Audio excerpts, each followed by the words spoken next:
how a weird brain anomaly gave Rik Emmett a real edge when it came to being a great guitarist. I'm John Bowden from Rock History Music. Laid on the Line is a new autobiography from Rik Emmett about being a rock and roll star, how he started, his parents, his brothers, the psychology, how to become a better human being, and all of that stuff concerning Triumph. There's links at the very top of the description where you can pick it up. Yeah. Very beautiful. Okay, your grandfather, that little guitar, we're going way back, calendar pages, which you're used to these days. You're already fiddling around. He gave you the guitar and you started playing it, right? Your grandfather?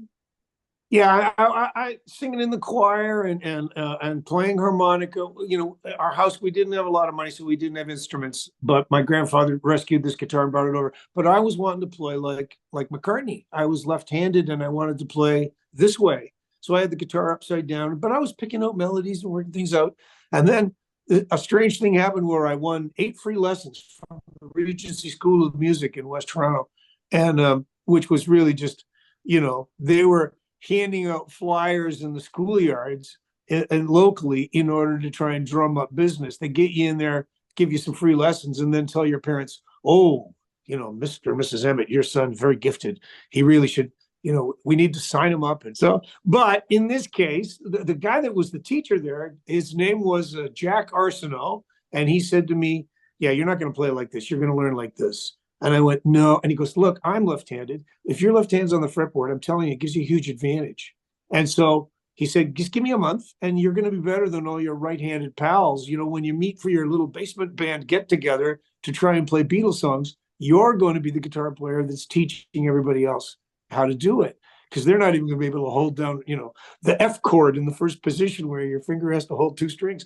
Like, it's true. And it made it so that there was this natural thing now that I was kind of gifted at, and it gave me a leapfrogged me into this world, and it started with my grandfather's guitar, with the hula dancer on the front and the palm trees and the cross dominant. Is that what that is? You mentioned, yeah. I don't know the word after that. Dextro, blah, blah, blah.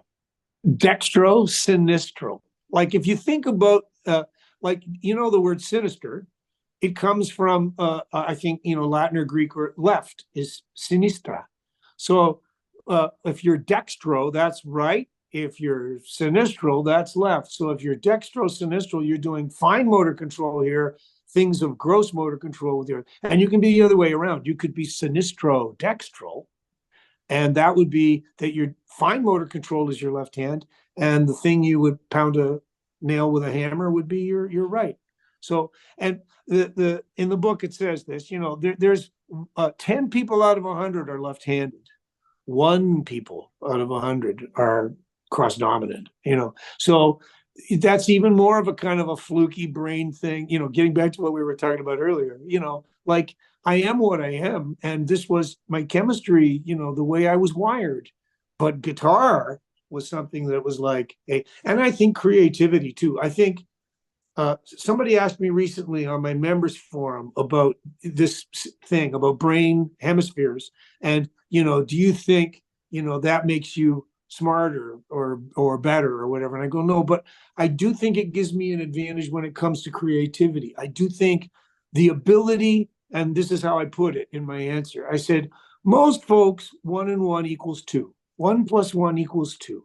But to people that are brain hemisphere cross dominant, I think it's easier for us to see that 1 and 1 can equal 3.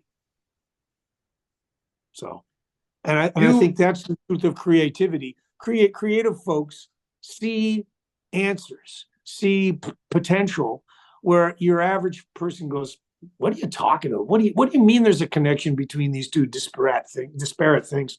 No, that's not. And I go, no, yeah, you can make it make sense, But of course, it could be just brain disease. Those little memes we see on Facebook and stuff when you see the most interesting man in the world? I'm going to change that and put your picture on it. By the way, what sport were you playing when a certain teammate looked at a girl, pointed at her and said, that girl, it's Jeanette, right? What sport were you playing when he said that? We might have been playing a game of murder ball or spider hockey, because it was a BAA GAA night. So the Boys Athletic Association, girls, and we had separate gyms, but you could walk through a doorway to get from one to the other. And in the boys' gym, I would have been playing something, pick up basketball against the teachers, the men teachers, or something, and then went over into the girls' gym so that I could catch the chicks in their aerobics outfits doing the balance beam. Yeah. Oh, I liked those little black leotard things. They were awesome. So, and then, yeah, a girl came up to me and said, "Hey, see that girl over there on the other side of the gym? She really likes you." And I looked over and I go, "She's in grade 9." And I was in grade 11. I go, "Not interested, So I was interested in chasing cheerleaders that would have nothing to do with me. Yeah, but you had the blonde hair and everything. I don't get that. No, I had girls that did like me, but I wanted the ones that I couldn't get. You know, that was where I would set my sights. Or the ones that I could get, and then they would break my heart. Yeah. Because they were really going to make sure that they were going to check out lots of guys, and you would go, "No, I thought we had something exclusive going here." Okay, but you live and learn. So And I eventually ended up with that girl at the side of the gym. I was talking with the people from ECW because the book's already going into a second printing, right? Which is cool. a lovely thing. Yeah.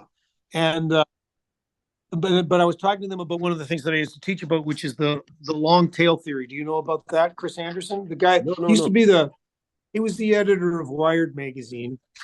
Yeah, and his theory was that because we live in the digital age, there's this thing of something comes out and you might not have a lot of money. You're trying to compete against the people that do. Don't worry about it. Just try to get early adopters. Early adopters get into your thing. Now you can use the digital world to spread the word. Then you get the middle people. I can't remember what they're called. The middle adopters, and then you get late adopters. Even as the thing, and then you have this nice long tail where you can keep working the product, music, a book, whatever, because you can find your demographic, and your demographic will find you.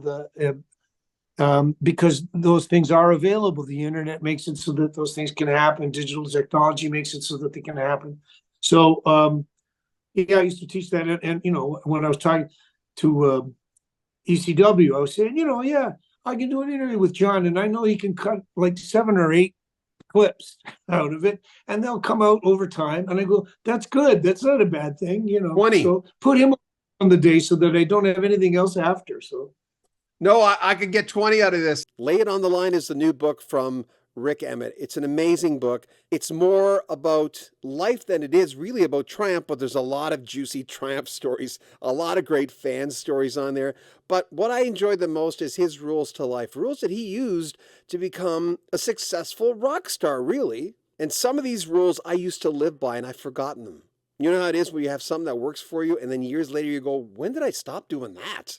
There's a lot of that in Rik Emmett's book, Laying on the Line. Links in the top of the description where you can pick it up directly from the publisher.